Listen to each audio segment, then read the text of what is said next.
네, 이어지는 시간 허반석의 작전 리포트 시간입니다. 서경의 산업부장 허반석 전문위원과 함께합니다. 어서 오세요. 네, 안녕하세요. 네, 금방 행복해지는 금요일 우리 허반석 전문위원이 항상 이 리포트 리뷰를 해주시는 시간이죠. 이번 주는 LG 디스플레이와 SFA, AP 시스템 알아봤습니다. 다시 한번 화면으로 볼게요. 네, 조금 전에 말씀드렸던 것처럼 이번 주 리뷰를 해보도록 하겠습니다. 디스플레이 업종에 대해서 LG 디스플레이 대장주 그리고 SFA, AP 시스템까지 저희가 알아봤는데요. 이 디스플레이 업종들 지금은 주목받지 못하고 있지만 지금 꼭 살펴봐야 하는 이유, 핵심만 모아본다면 어떤 것들이 있었을까요? 네, 이번 주 디스플레이 업종을 살펴보았습니다. 그러면 디스플레이 업종을 왜 이 시기에 살펴보아야 하는가? 핵심을 먼저 좀 말씀을 드리면요. 그간 시장의 움직임의 트렌드를 좀 보면요. 컨텐츠, 게임, 메타버스, NFT, 그리고 반도체, 통신 장비, 그리고 나서 OLED까지 지금 말씀을 좀 드리고 있습니다. 시장의 트렌드 속에서 저는 통신 장비, 반도체, OLED 관련된 부분들을 집중적으로 좀 말씀을 드렸고 미리미리 좀 말씀을 드렸습니다. 그러면 방금 말씀드렸던 그 섹터들의 공통점을 하나로 본다면 메타버스라는 키워드가 좀 떠오릅니다. 컨텐츠, 게임, NFT, 반도체, 통신 장비, OLED 모두 다 메타버스와 관련된 산업들로 좀 볼 수도 있는데요. 그러면 앞으로 이 산업의 성장성, 산업의 방향성, 시장의 성장성들을 좀 봤을 때 OLED도 메타버스로 들어가는 문이라는 이야기를 좀 드릴 수 있을 것 같습니다.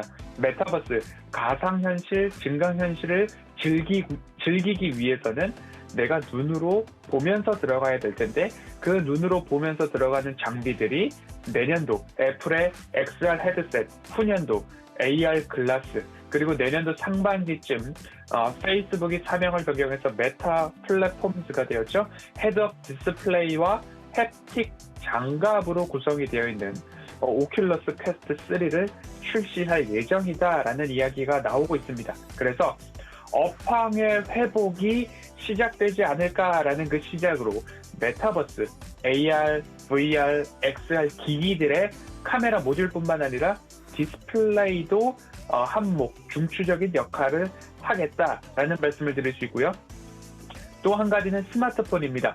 스마트폰 액정 디스플레이가 OLED로 변화가 빠르게 가속화되고 있습니다. OLED 스마트폰 침투율이 올해 44%까지 성장을 하고 있고요. 그리고 OLED 스마트폰 출하량도 전년 대비 33%가량 높은 성장률을 보이고 있습니다. 결국 아이폰 12, 13 시리즈 전 모델에 OLED 패널이 채용되고 있고 중화권 업체들, 오포, 비보, 샤오미 같은 데에서도 OLED 침투율이 20년도 29%, 21년도 40%, 22년도 46%까지 증가세를 보이고 있다라는 점들을 보았을 때 디스플레이, 그 중에서도 OLED를 좀 보셔야 된다라는 말씀을 드리고 싶고요. 노트북에서도 예상 이상의 OLED 패널 출하량을 보이고 있습니다. 최초 350만 대를 전망하고 있었는데 상향되면서 490만 대, 여기서 재차 상향을 하면서 560만 대까지도 노트북용 OLED 패널 증가세를 좀 보이고 있습니다. 노트북 많이 팔리는 것도 아닌데 라고 하실 수 있는데 스마트폰 화면보다 노트북 화면이 최소 5배 이상부터 커지고 있기 때문에 패널, 면적 출하량에 있어서는 노트북의 이 성장성도 좀 지켜보셔야 된다. 그리고 나서 가장 큰 화면으로 본다면 OLED 중에서는 TV가 되겠죠. 삼성전자가 내년도 퀀텀 OLED TV를 출시한다고 합니다. 그러면 이 OLED 패널 그리고 OLED TV 시장의 전성기가 조금 더 가까워지는 모습입니다. OLED TV 패널 출하량이 20년도 447만 대, 21년도 802만 대, 22년도는 1083만 대가량 전망이 되고 있기 때문에 이 시장은 앞으로 성장하는 산업, 성장하는 시장이다라고 좀 보시면서 산업부장의 산업 전망은 꾸준하게 한 발자국씩 앞서가고 있었습니다. 통신 장비도 그렇고요. 반도체도 그렇고요. 심지어 메타버스 자이언트 스텝을 5월 달에 말씀을 드렸던 것처럼 이 부분들을 놓치지 마시고 다음 단계는 어디일까? 바닥에서 모아갈 종목들은 무엇일까? 한번 좀 고민해 보셨으면 좋겠습니다. 네, 디스플레이가 쓰이는 곳이 참 많은데 스마트폰 그리고 노트북까지 있습니다. 또 대형 OLED 시장의 전망까지 긍정적이라고 하니까 디스플레이 업종들 앞으로도 꾸준히 살펴보시면 좋을 텐데 이번 주에 소개해드렸던 종목 3가지 중에서는 핵심 포인트 좀 어떻게 가져갈 수 있을까요? 네, 이번 주에 3가지 종목을 말씀을 드렸습니다. LG 디스플레이, SFA, AP 시스템을 좀 말씀을 드렸는데요. 핵심 포인트만 좀 말씀을 드리면 LG 디스플레이는 삼성에서 LCD를 추가적으로 공급을 더 늘리겠다. 삼성전자형 LCD 공급량이 5배 정도 증가할 전망입니다. 그렇게 되면 5배라는 부분들을 금액으로 환산해보면 약 1조 원가량 될 것으로 추정이 되고 있습니다. 그러면 삼성전자 입장에서는 무엇이 좋은가? 중국의 LCD 패널 의존도가 70% 정도였습니다. 그러면 여기에 대한 의존도를 줄이고 LG로부터 LCD 패널을 공급을 받으면서 가격 협상력을 조금 다시 찾아올 수 있다라는 부분이고요.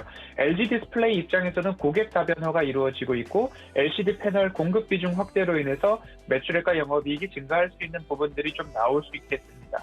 두 번째로 LG 디스플레이는 또 삼성전자가 OLED 패널 공급에 대한 요청들이 있을 것이다라는 보도들이 이어지고 있는 모습입니다. 내년 삼성전자 퀀텀닷 QD OLED TV가 출시가 되는데 여기에 양산을 감당할 만큼 캐파가 준비되고 있지 않을 수도 있다라는 부분입니다. 왜냐하면 OLED 패널 캐파가 삼성전자, 삼성 디스플레이에 비해서 LG 디스플레이가 10배에서 15배 정도 크기 때문입니다. 그래서 2년이나 3년 정도는 우리에게 OLED 패널을 좀 주면 안 되겠느냐라는 보도들이 이어지고 있어서 그렇게 됐을 경우에는 LG 디스플레이 좀 더 관심을 갖고 보유자분들은 지켜가고 추세 하단에서는 비중도 높여가는 그런 전략이 어떨까라는 말씀드렸고요. 가격 전략으로는 2만 원에서 2만 2천 원 사이에 횡보 시에 모아가는 전략 좀 보셔도 좋겠다라는 말씀을 드렸습니다. 두 번째 기업으로는 SFA를 좀 말씀을 드렸습니다. SFA 같은 경우에는 스마트 팩토리 솔루션 말씀을 드리면서 디스플레이와 비디스플레이의 50대 50 이 비중을 갖고 있다라는 말씀을 드렸습니다. 영업이익이 견조해지고 있고 자회사 SFA 반도체 실적 호조로 인해서 3분기 디스플레이 업종이 좋지 못했음에도 불구하고 영업이익은 직전 분기 대비 14% 정도 증가하고 있는 그러한 모습들이 좀 나오고 있었습니다. 그래서 4분기 실적에 대해서도 SFA는 좀 좋은 흐름들을 이어가지 않을까. 반도체는 여전히 방어적인 영업이익을 방어해주고 유지해주는 효자 역할을 톡톡히 했는데 그러면 디스플레이 업황 회복에 따라서 앞으로 영업이익은 더 좋아지고 영업이익률도 좀 높아지지 않을까라는 기대감들이 있습니다. 분기별 영업이익을 보면 1분기 423억 원, 2분기 490억 원, 3분기 516억 원, 4분기는 527억 원이 전망되고 있습니다. 그렇기 때문에 매 분기 이렇게 플러스 양의 성장을 하고 있는 기업들에 대해서는 저가에 관심을 가져볼 필요가 있겠다라는 말씀을 드리면서 5년째 매출액 1조 5천억 원 이상을 기록하고 있는 디스플레이 장비 업체 중에서는 견조한 실적 퍼포먼스를 보이고 있는 기업이 SFA다라는 말씀을 좀 드렸습니다. 끝으로 AP 시스템도 좀 말씀을 드렸습니다. SFA와 마찬가지로 디스플레이뿐만 아니라 반도체 장비를 생산하는 회사입니다. 이 매출 비중을 보면 95대 5, 디스플레이가 95, 반도체가 5, 디스플레이가 85, 반도체가 15, 이 정도로 반도체 업황뿐만 아니라 디스플레이 업황의 호주에 따라서 매출액을 서로 양분하고 있는 모습인데 그래도 SFA보다는 디스플레이의 비중이 크다라고 좀 말씀을 드렸고요. 차트상 저위험 구간일 때 말씀을 좀 드리고 있습니다. SFA도 그렇고요. LG 디스플레이도 그렇고요. 끝으로 AP 시스템도 마찬가지인데요. AP 시스템도 파트론을 좀 말씀을 드렸을 때가 생각이 나는 차트의 흐름입니다. 여기에서 더 내려갈 곳이 있을까라는 생각이 드는 그런 차트의 흐름들을 좀 보여집니다. 그래서 21,000원이 강력한 지지 라인으로 좀 작용을 하고 있고요. 그리고 31,000원 언저리가 일부 박스 추세 상단부로 좀 나타나고 있습니다. 3년여 동안 이 박스를 깨지 않고 움직임 속에서 다시 한번 23,450원으로 전일 종가를 기록을 했는데요. 앞으로 이 추세 하단에서는 모아갈 만하다라고 말씀을 드리고 있는데, 모아갈 만하다라고 말씀을 드리고 있는 이유가 영업이익률 개선들이 뚜렷하게 좀 나타나고 있습니다. 1분기, 2분기, 3분기 실적을 비교했을 때에도 영업이익은 1분기 122억 원, 2분기 162억 원, 3분기 160억 원 이렇게 나오고 있는데 3분기 매출액은 전년 동기 대비 41%로 부진했음에도 불구하고 성장 또는 영업이익의 방어가 가능했던 이유는 고수익 반도체 장비나 부품 쪽 매출 비중이 확대되고 있었고, 앞으로 업황 개선에 따라서 국내외 OLED 관련 신규 투자가 있을 경우에 디스플레이 장비 쪽에서도 좋은 흐름들을 이어갈 수 있다.